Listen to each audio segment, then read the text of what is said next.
Okay, what if I told you that becoming a millionaire has almost nothing to do with your job or your investments or even how lucky you are?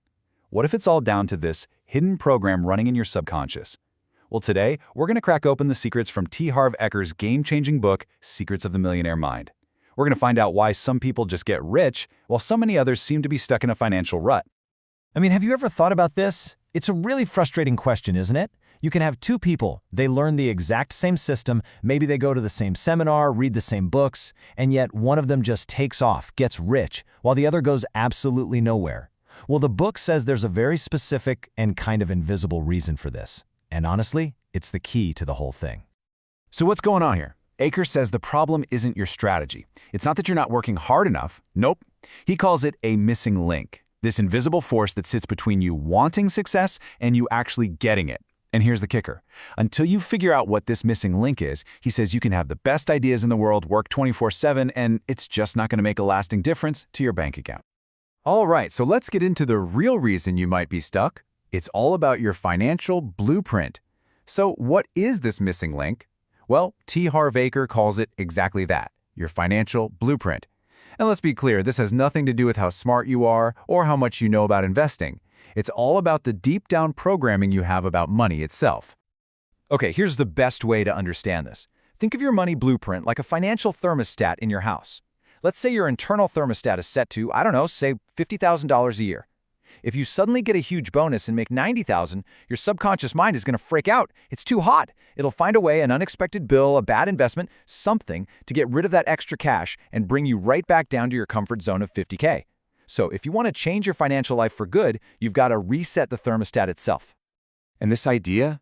It explains a classic story we've all heard a million times. The lottery winner who goes broke. How does that even happen? How do you lose millions of dollars in just a few years? It's simple, really. Their financial thermostat was set for maybe a few thousand, and suddenly they get hit with millions. Their internal blueprint just wasn't ready for it. They had the cash, but they didn't have the mindset to keep it. Here's another great way to think about it, using a powerful analogy from the book.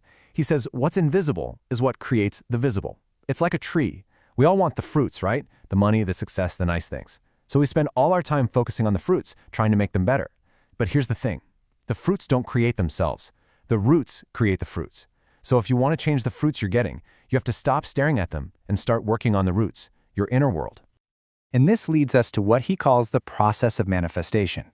It's a formula that shows exactly how this all works. Look, it starts with your programming, everything you learned as a kid. That programming leads to your thoughts. Those thoughts create your feelings then drive your actions, and you guessed it, your actions create your results. See the chain reaction?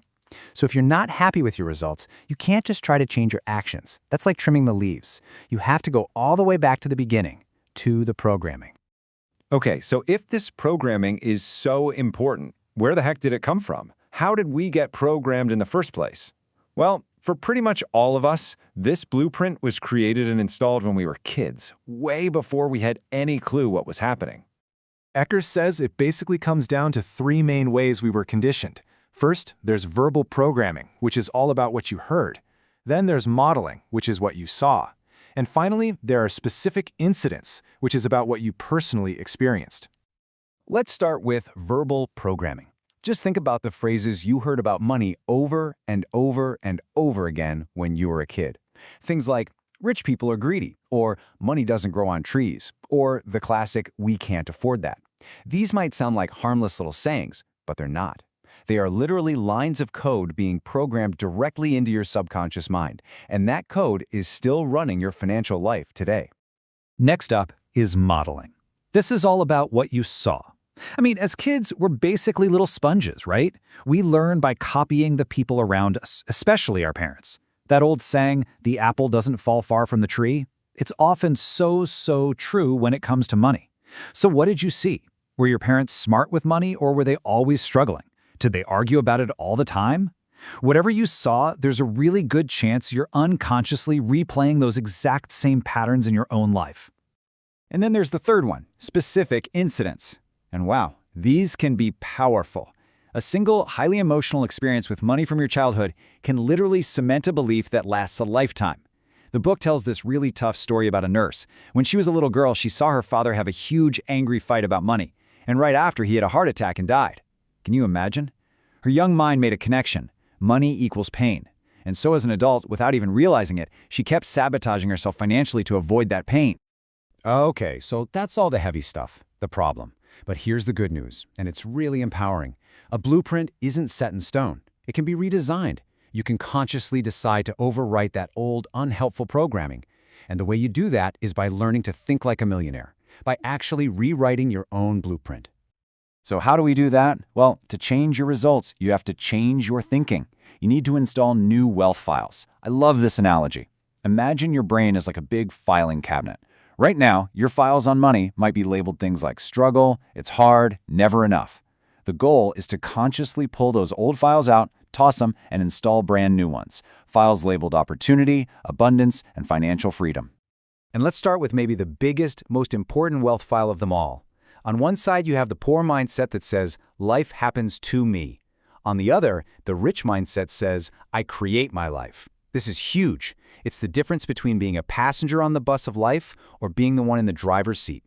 Wealthy people believe 100% that they are the ones creating their success. People who struggle financially, on the other hand, often have a victim mentality. They believe they're powerless. And how can you spot this victim mindset? Well, there are 3 dead giveaways. First, there's blame. It's always someone else's fault. The government, the economy, their parents. Second, there's justifying. They'll say things like, oh, money isn't that important anyway.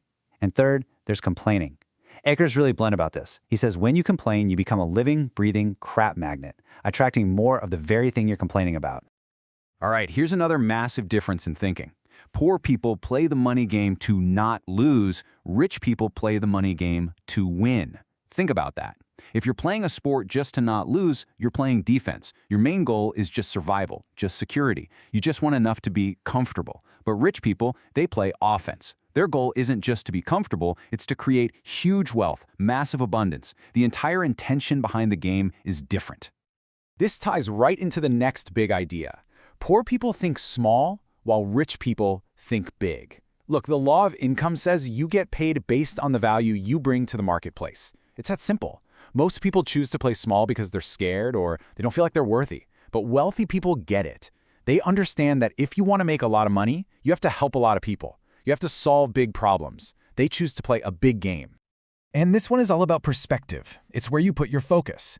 The poor mindset focuses on obstacles. They see all the reasons something can't work, all the risks involved. But the rich mindset, it focuses on opportunities. They see the potential for growth, the potential reward. It's the classic glass half empty versus glass half full. And that difference in focus leads to totally different actions. One person is frozen by fear, while the other is energized by the possibility and just goes for it. So to really start installing a new blueprint, Akers suggests using what he calls declarations. This is one of them.